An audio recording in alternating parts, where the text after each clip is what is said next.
दोपहर का समय था। रसोई से मसालों की खुशबू पूरे घर में फैल रही थी। बहुप्रिया पसीने से तरबतर गैस पर दाल में छौंक लगा रही थी। उसके माथे से पसीना बहकर कनपट्टियों तक पहुंच रहा था, लेकिन हाथ रुके नहीं थे। तभी सामने के हॉल से शारदा देवी की आवाज गूंजी, कड़वी टपकती हुई तानों से लिपटी। सुन रवि, अब गर्मी की छुट्टियां आने वाली हैं, मेरी तीनों बेटियां आने वाली हैं, मालूम है ना? और देख, इस बार तेरी बीवी को समझा देना अच्छे से। पिछली बार तो जैसे ही लड़कियां आईं उसका बुखार चढ़ गया था या सर दर्द शुरू हो गया था। अरे क्या इतनी जलन होती है उसे मेरी बेटियों से। रवि अखबार पढ़ रहा था, लेकिन उसने न तो मां को रोका और न ही बीवी की ओर देखा। बस हल्का सा हम कहकर फिर पन्ना पलट लिया। शारदा देवी की आवाज और तीखी हो गई। मायका है उनका, आएंगी, घूमेंगी, आराम करेंगी। और क्या, जब बहू अपनी माँ के घर जाती है तब तो 3 दिन पहले से तैयारी शुरू कर देती है और मैं कुछ नहीं कहती। अब मेरी बेटियां कुछ दिन चैन से रह ले तो बहू का मुंह ऐसे लटक जाता है जैसे दुनिया का सबसे बड़ा दुख उसे ही मिल गया हो। रसोई में खड़ी प्रिया का दिल जैसे हर ताने पर कचोटता जा रहा था। चूल्हे की आग से उसका चेहरा तप रहा था, लेकिन दिल में सास के शब्दों की आग और भी ज्यादा झुलसा रही थी। वह चाहकर भी कुछ कह नहीं पा रही थी। कहीं रवि नाराज न हो जाए, कहीं बात और बढ़ जाए। उसने चुपचाप दाल में नमक डाला, फिर अपने आंचल से पसीना पोंछा। उसकी आंखें भर आई थीं, लेकिन उसने खुद को संभाल लिया। शारदा देवी अभी भी जारी थी, इस बार मैं साफ कह रही हूं, अगर इस बार भी उसने मुंह फुलाया या बेमन से बर्ताव किया ना, तो मैं कुछ भी कह सकती हूँ। बहुओं को ससुराल वालों से जलना नहीं। रसोई से हल्की सी खनक की आवाज आई। प्रिया के हाथ से चम्मच गिर गया था। क्या गिराया अब? सास की आवाज फिर आई। कुछ नहीं मम्मी जी, बस चम्मच था, प्रिया ने हल्की आवाज में कहा। हाँ हाँ, अब ये भी बहाना बन जाएगा, अभी से काम करने में तकलीफ है, जब मेरी बेटियां आएंगी तब तो पता नहीं क्या क्या होगा। शारदा देवी बड़बड़ाती रही। प्रिया ने एक गहरी सांस ली। उसने चुपचाप गैस बंद किया, हाथ धोए और फिर वही शांत चेहरे के साथ थाली में सबके लिए खाना लगाना शुरू कर दिया। जहां मैं रसोई में दाल की खुशबू अब धीमी हो चली थी। खाना लग चुका था, लेकिन माहौल में अभी तलखी तैर रही थी। शारदा देवी अपनी कुर्सी पर बैठी थी, चेहरे पर संतोष नहीं बल्कि बेसब्री थी, जैसे कोई अपने मन की पूरी बात कहने के बाद भी संतुष्ट न हुआ हो। तभी रवि ने धीरे से कहा, सब ठीक है, लेकिन मैं सोच रहा था प्रिया कुछ दिन के लिए अपने मायके चली जाए। गर्मी की छुट्टियां हैं, आप बताइए टिकट कब का करवाना है? ये सुनते ही शारदा देवी जैसे सुलग उठी। उनकी आंखों में नाराजगी की लपटें भड़क उठी। उन्होंने कुर्सी पर अपनी पीठ सीधी की और ऊंचे स्वर में बोल पड़ी, क्यों जाना है बहू को मायके? क्या रखा है उसके मायके में? जब देखो मायके मायके की रट लगी रहती है, जैसे वहां कोई राजमहल है। उनका स्वर और ऊंचा होता गया। गांव में गर्मी पड़ती है, बिजली नहीं होती, बच्चों को लेकर कैसे रहेगी वहां? और हर साल जाना जरूरी है क्या? क्या यही संस्कार है? यहाँ तुम्हारा घर है, तुम्हारा परिवार है। मायका कोई मंदिर नहीं है जहां हर बार माथा टेकने जाना जरूरी हो। रवि चुप था, लेकिन प्रिया की आंखें भर आई थीं। वो चुपचाप रसोई के दरवाजे के पास खड़ी थी, लेकिन उसका मन भीतर भीतर बहुत कुछ बोल रहा था। उसने कुछ नहीं कहा, बस चुपचाप मन में सोचने लगी, मम्मी जी की बेटियां तो हर साल गर्मी की छुट्टियों में जरूर आती हैं। उन्हें कोई नहीं रोकता, कोई सवाल नहीं करता। फिर मैं क्यों नहीं जा सकती? क्या मैं सिर्फ बहू बनकर रह गई हूं? बेटी बनकर कुछ दिन जीना मेरा हक नहीं? उसका मन भारी हो गया। उसने खुद से ही पूछा, हर दिन तो मैं किसी की बहू बनकर, पत्नी बनकर, मां बनकर जीती हूं। क्या कुछ दिन अपनी मां की गोद में सिर रखकर सोने की ख्वाहिश भी गलत है? क्या कुछ दिन मैं भी बेटी नहीं बन सकती? हर दिन मैं इस घर को संभालती हूँ, सबकी पसंद नापसंद का ध्यान रखती हूँ, हर ताना चुपचाप सुन लेती हूँ। क्या कुछ दिन मैं भी सुकून नहीं पा सकती? अपने मां के हाथ का बना खाना खाकर उनके साथ बैठकर दो पल सुकून की बात नहीं कर सकती? प्रिया की आंखों से एक आंसू चुपके से लुट गया। उसने आंचल से उसे पोंछ लिया, फिर सिर झुकाए धीरे धीरे प्लेटें उठाकर सिंक में रखने लगी। शारदा देवी अब भी बड़बड़ा रही थी। रवि अब भी चुप था और प्रिया, वो आज फिर चुप रही, लेकिन मन के भीतर बहुत कुछ कह गई। हम आप सबसे दिल से रिक्वेस्ट करते हैं कि जब आपको हमारी कहानी इतनी पसंद आ रही है तो कृपया हमारे चैनल को सब्सक्राइब जरूर करें, वीडियो को लाइक करें और कमेंट कमेंट बॉक्स में अपना कीमती सुझाव जरूर दें कि आप आगे किस तरह की कहानियां सुनना चाहेंगे। आपकी एक छोटी सी प्रतिक्रिया हमारे लिए बहुत मायने रखती है। रात के 9:30 बज चुके थे। गर्मी के कारण घर में पंखे की आवाज तेज थी, लेकिन उससे भी ज्यादा तेज थी सास के आदेश की गूंज। शारदा देवी ने ऊंची आवाज में पुकारा, बहू सुनती हो? मैं और तुम्हारे पापा जी बहुत थक गए हैं, भूख लगी है। जरा खाना लगा दो, और सुनो, छाछ भी बना देना। गर्मी बहुत है, तुम्हारे पापा जी को पसंद है। प्रिया, जो उस समय थोड़ी देर के लिए आंखें मूंद कर लेटी थी, तुरंत उठ बैठी। थकान चेहरे पर थी, लेकिन आवाज में आदर बनाए रखा। अभी लाती हूँ मम्मी जी। वो उठी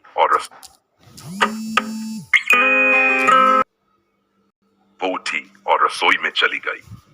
थाली सजाई, रोटियां सेंकी, सब्जी पर घी डाला और फिर छाछ बनाकर प्याले में परोसा। सब कुछ ठीक वैसे ही जैसा हर रोज करती थी, पर आज कुछ अंदर ही अंदर बदल रहा था। खाना लगने के बाद वो चुपचाप बैठ गई। शारदा देवी और बाबूजी खाना खा रहे थे। कुछ देर तक सन्नाटा रहा, फिर प्रिया ने धीरे से बात शुरू की। मम्मी जी, एक बात कहनी थी आपसे।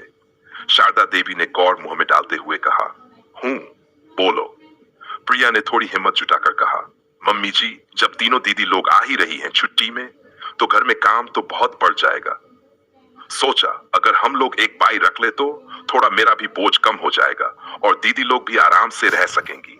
हम लोग मैनेज कर सकते हैं, बस एक छोटी सी हेल्प चाहिए होगी। प्रिया की बात अभी पूरी भी नहीं हुई थी कि शारदा देवी की थाली की आवाज टकरा गई। उन्होंने तीखे स्वर में कहा, बाई, हमें अपने घर में बाई रखने की जरूरत नहीं है। जब हम तुम्हारी उम्र के थे, तब एक एक काम खुद किया करते थे, कोई काम छोड़ते नहीं थे, और तुम अब बाई की बात कर रही हो। प्रिया ने कुछ नहीं कहा, वो शांति से सुनती रही। शारदा देवी का गुस्सा अब और उबाल मार रहा था। असल में तुम्हें मेरी बेटियां पसंद नहीं हैं। जब से शादी होकर आई हो, जलती हो उनसे। वो घर आएंगी तो तुम चाहती हो कि किसी और को काम सौंपकर तुम आराम करो। पैसा क्या तेरा बाप देगा बाई रखने का? और तेरे बाप ने नहीं दिया है। एक पल को जैसे पूरा कमरा ठहर गया। बाबूजी चुपचाप खा रहे थे। रवि कमरे के बाहर था। प्रिया ने अपने गीले हाथों को पल्लू से पोंछा और सिर झुकाए। बस इतना कहा, मम्मी जी, मेरी बात का यह मतलब नहीं था। मैं बस चाहती थी कि सबका ध्यान ठीक से रखा जा सके। दीदी लोग आए तो उनको भी आराम मिले, मुझे भी थोड़ा वक्त मिल जाए। शारदा देवी ने ताना मारते हुए कहा, तुम्हें वक्त चाहिए? घर संभालना तुम्हारा काम है। बहू बनकर आई हो, आराम करने नहीं। प्रिया की आंखें भर आईं, पर उसने खुद को रोका। आज उसने सोच लिया था, अब हमेशा चुप रहना ठीक नहीं। अब उसे खुद के लिए भी बोलना सीखना होगा। लेकिन आज नहीं। आज वो फिर चुप रही। शायद कल जब उसका दिल और मजबूत हो जाए, वो फिर बोलेगी। सुबह का वक्त था। सूरज की किरणें खिड़की से छनकर अंदर आ रही थीं। रसोई से हल्की मसालों की खुशबू फैल रही थी। शारदा देवी अपने पसंदीदा पीतल की थाली में बैठकर नाश्ता कर रही थी, पराठे और आम का अचार। प्रिया सिर पर पल्लू टिकाए चाय का कप लिए चुपचाप खड़ी थी। मन में बहुत कुछ था जो अब बोझ बन चुका था। थोड़ी देर बाद वह धीरे से बोली, मम्मी जी, एक बात कहूं? शारदा देवी ने बिना देखे ही कहा, बोलो, अब क्या चाहिए? प्रिया ने गहरी सांस ली और धीमे लेकिन साफ लहजे में कहा, मम्मी जी, अगर आप बाई रखने की इजाजत नहीं दे रही हैं, तो क्या आप थोड़ी मदद कर सकती हैं? जैसे सब्जी काट देना, आटा गूंथ देना या बर्तन ही धो देना कभी कभी। शारदा देवी ने चौंक कर उसकी ओर देखा, जैसे किसी ने गर्म चाय उसके हाथ पर डाल दी हो। प्रिया ने अपनी बात जारी रखी, मम्मी जी, मैं रोज सारा काम करती हूँ, थक जाती हूँ। अब जब तीनों दीदी भी आ जाएंगी तो काम और बढ़ जाएगा। दीदी लोग तो मदद करती नहीं, ऊपर से दिन भर फरमाइशें करती रहती हैं। वो खिला दो, ये बना दो, ठंडा पानी, आम का पना, नींबू पानी, सब कुछ मैं करती हूँ। उसने हल्के थके हुए स्वर में कहा, मैं तो कई बार इतना थक जाती हूँ कि बुखार आ जाता है। अब क्या मेरी तबीयत बिगड़ जाए, तब ही आराम मिलेगा। प्रिया की ये बात सुनकर शारदा देवी का चेहरा तमतमा उठा। उन्होंने पराठे का कौर थाली में पटका और तेज आवाज में बोली, तुमसे तो अब एक घर नहीं संभलता और काम करने के लिए दूसरों से मदद मांगती हो। क्या तुम्हारे मायके में भी ऐसे ही आलस सिखाया गया है? वहां भी बाई रखवाती थी तुम्हारी मां, तभी तो इतनी जबान चलती है आज। उनका चेहरा लाल हो गया। गुस्से में थाली को सरकाते हुए बोली, हमने 4 बच्चों को पाल लिया बिना किसी की मदद के। और तुमसे बस 2-3 लोगों का खाना नहीं बनता? शर्म आनी चाहिए। और मेरी बेटियों के बारे में दोबारा कुछ मत कहना। वो मेहमान हैं, राजकुमारियां हैं, कोई नौकर नहीं। उन्हें काम में लगाने की सोचो भी मत। प्रिया का चेहरा स्याह पड़ गया, लेकिन उसकी आंखों में आंसू नहीं थे। अब वहां सिर्फ थकान और चुप्पी थी। गुस्से से नहीं, टूटी उम्मीद से भरी चुप्पी। उसे अब समझ आने लगा था, ये घर उसके होने के बावजूद उसका नहीं है। यहाँ उसकी मेहनत दिखती है, लेकिन इज्जत नहीं। आवाज सुनाई देती है, पर सुनी नहीं जाती। वो कुछ नहीं बोली, बस चाय का कप उठाया और वापस रसोई में चली गई। रसोई में गैस की आंच जल रही थी, लेकिन उससे ज्यादा अब उसकी आत्मा जल रही। शाम की हल्की हवा चल रही थी। गली के किनारे पुराने पीपल के पेड़ की छांव में शारदा देवी अपने रोज की तरह टहलने निकली।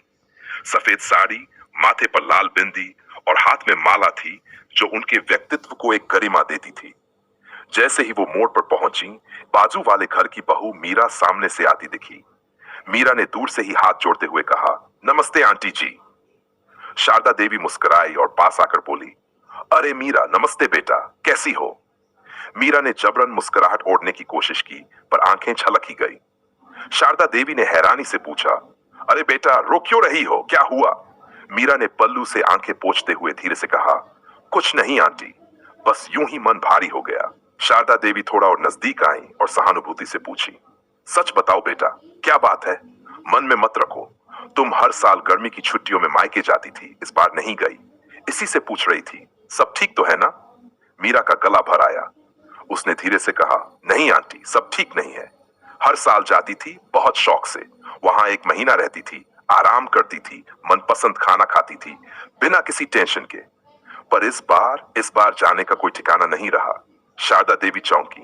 क्यों बेटा, ऐसा कैसे? तुम्हारा तो मायका वही है ना? मीरा ने सिर झुका लिया और कांपती आवाज में बोली, आंटी, पिछले साल मेरी मम्मी गुजर गई। अब वो घर, वो मायका सब सूना हो गया। अब वहां सिर्फ भाभी और भैया हैं, पर अब वो घर मेरा नहीं लगता। शारदा देवी थोड़ी देर चुप रही, फिर प्यार से बोली, बेटा, मान ही रही तो क्या हुआ? मायका तो तुम्हारा ही है, वो तुम्हारा भी घर है। तुम जाओ, रहो वहां अपनेपन से। मीरा ने करुण मुस्कान के साथ कहा, आंटी, काश इतना आसान होता। मेरी मम्मी हमेशा कहती थी, तू मायके आई है तो आराम कर, हुक्म चलाना सीख, तू मेहमान है। और मैं भी बस वही करती रही। कभी भाभी के काम में हाथ नहीं बंटाया, उल्टा फरमाइशें ही करती रही। भाभी कहती थी, दीदी थोड़ा मदद कर दो, बहुत थक जाती हूं अकेले। लेकिन मैं और मेरी मम्मी कभी समझने की कोशिश नहीं की। मीरा की आंखों से फिर से आंसू बहने लगे। उसने गला साफ करते हुए कहा, मेरे कारण घर में बहन भाभी का रिश्ता बिगड़ता गया। भाई भाभी में झगड़े होते रहे और मैं सोचती रही कि भाभी ही बुरी है।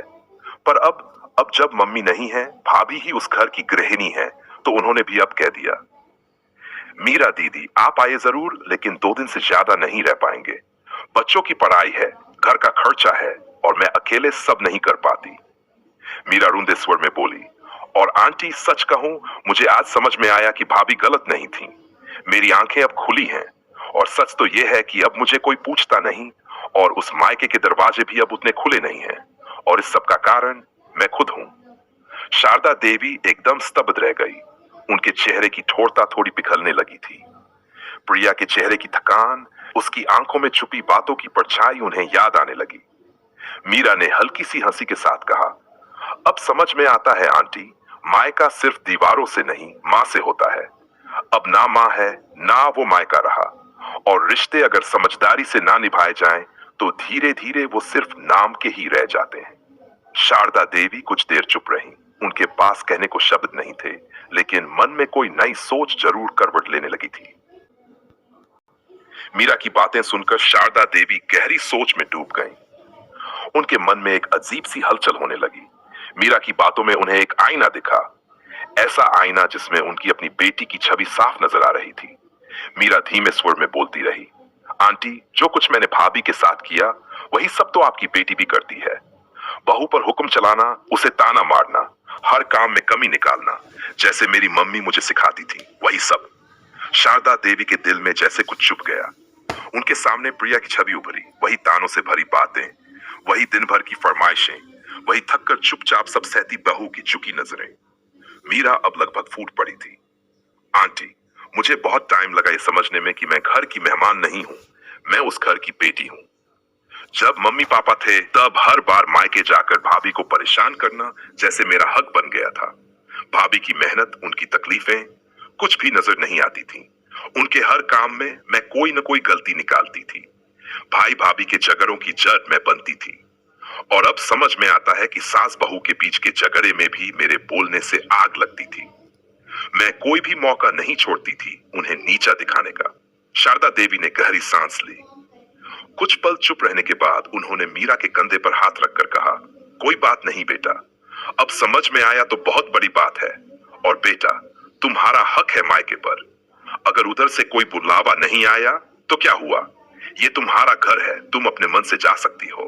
ये दरवाजा तुम्हारे लिए हमेशा खुला है।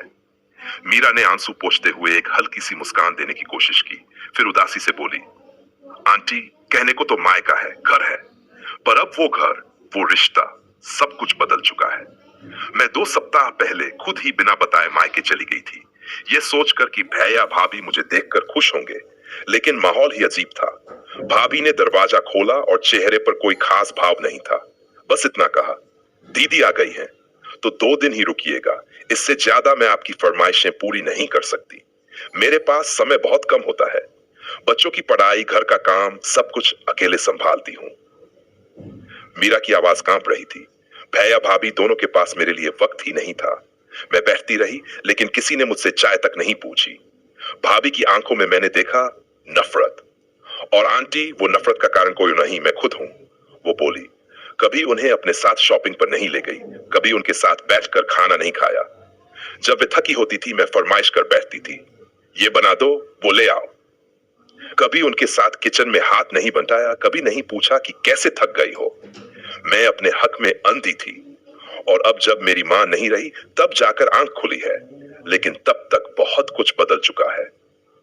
शारदा देवी गहराई से मीरा की आंखों में देख रही थी। उनके भीतर जैसे कुछ टूट रहा था। उनके कानों में प्रिया की वो बातें गूंजने लगी, मम्मी जी, मैं बहुत थक जाती हूं, कोई मदद नहीं करता, बुखार हो जाता है। मीरा की बातें अब सिर्फ उसके जीवन की सच्चाई नहीं थी, वो एक आईना थी जिसमें शारदा देवी को अपनी बहू, अपनी बेटी और खुद का भी एक हिस्सा साफ दिखाई दे रहा था। मीरा की आंखों में पश्चाताप और समझदारी देखकर शारदा देवी की सोच में एक बड़ी हलचल मच गई। उस रात जब सब सो गए, शारदा देवी अपनी बालकनी में बैठी रही थी, अंधेरे में चुपचाप। उनके भीतर जैसे कोई आवाज कह रही थी, कहीं मेरी बेटियां भी एक दिन ऐसे ही मायका खो बैठे। मीरा की बातें जैसे उनके दिल में उतर गई थी। उन्हें अपनी जिंदगी की कुछ अनदेखी परतें याद आईं। उन्हें याद आया कि कैसे उन्होंने हमेशा अपनी बेटियों को सिर आंखों पर रखा और बहू से सिर्फ उम्मीदें की। अब नहीं, उन्होंने मन ही मन ठान लिया, गलतियां अब सुधारी जाएंगी, रिश्तों में प्यार बोया जाएगा। कुछ दिन बाद गर्मी की छुट्टियां आईं। शारदा देवी की तीनों बेटियां सोनाली, रूचा और अंजलि घर आ चुकी थीं। साथ ही घर में आई एक नई महिला, काम करने वाली बाई। ये सब देखकर प्रिया चौंक गई। उसकी आंखों में सवाल थे, इतने लोग, काम कैसे होगा? और ये बाई? तभी शारदा देवी मुस्कुराते हुए उसके पास आईं। उनका चेहरा स्नेह और गंभीरता से भरा था। उन्होंने प्रिया का हाथ थामा और बहुत ही स्नेहपूर्वक कहा, बहू नहीं, बेटी हो तुम। इस घर की असली रौनक तुम हो। मुझसे जो भी गलतियां हुई उन्हें अब मैं सुधार रही हूं। अब से तुम अकेले रसोई में नहीं झुकोगी, अकेले काम नहीं करोगी। ये जो बाई है, इसे मैंने तुम्हारी मदद के लिए रखा है, सिर्फ गर्मी की छुट्टियों में नहीं, अब हमेशा के लिए। प्रिया की आंखें भर आईं। शारदा देवी की आंखें भी नम थी, लेकिन आवाज में दृढ़ता थी। और जब भी तुम्हारी नंद कोई फरमाइश करेगी तो हम सब मिलकर बनाएंगे। ये घर अब मिलकर जीने का घर होगा, किसी एक पर बोझ डालने का नहीं। फिर वो दिन आया। रसोई में हंसी ठिठोली गूंजने लगी। प्रिया, उसकी ननदें और शारदा देवी मिलकर नए नए व्यंजन बना रहे थे। कोई इमली की चटनी बना रही थी, कोई मालपुआ तल रहा था, तो कोई लस्सी में गुलाब जल डालकर कह रही थी, अब आया असली स्वाद। कभी कोई पुराना किस्सा छेड़ देता तो ठहाकों की बौछार हो जाती। प्रिया को ऐसा लग रहा था जैसे उसके जीवन में वर्षों बाद कोई रोशनी लौटी हो। शाम को सब साथ मिलकर पार्क में टहलने जाते, फिर कभी शॉपिंग, कभी आइसक्रीम, और इन सब के बीच प्रिया की थकान जैसे कहीं खो गई थी। और फिर एक दिन जब सब मिलकर हंसते हुए आटे की लोई बना रहे थे, तभी शारदा देवी चुपचाप कमरे में गई और लौटकर प्रिया के हाथ में एक लिफाफा थमा दिया। प्रिया ने चौंक कर लिफाफा खोला। वो एक रेलवे टिकट था। प्रिया ने चुपचाप शारदा देवी की ओर देखा। शारदा देवी ने उसकी आंखों में आंखें डालकर कहा, बेटा, अब तो तुम्हारी नंदें यहाँ हैं, तुम्हारा घर संभाले हुए हैं, तो तुम भी अपने घर जाओ, अपनी मां से मिलाओ। ये गर्मी की छुट्टियां तुम्हारी भी हैं। थोड़े दिन अपनी गोद में सिर रखकर सुकून से सो लो, बेटी को हक होता है। प्रिया अब खुद को रोक नहीं पाई। उसकी आंखों से आंसू बहने लगे, गर्म, भावुक, हल्के आंसू। वो दौड़कर शारदा देवी से लिपट गई और फफक पड़ी। मां, आप सच में मां हैं। आज मुझे मायका मिल गया।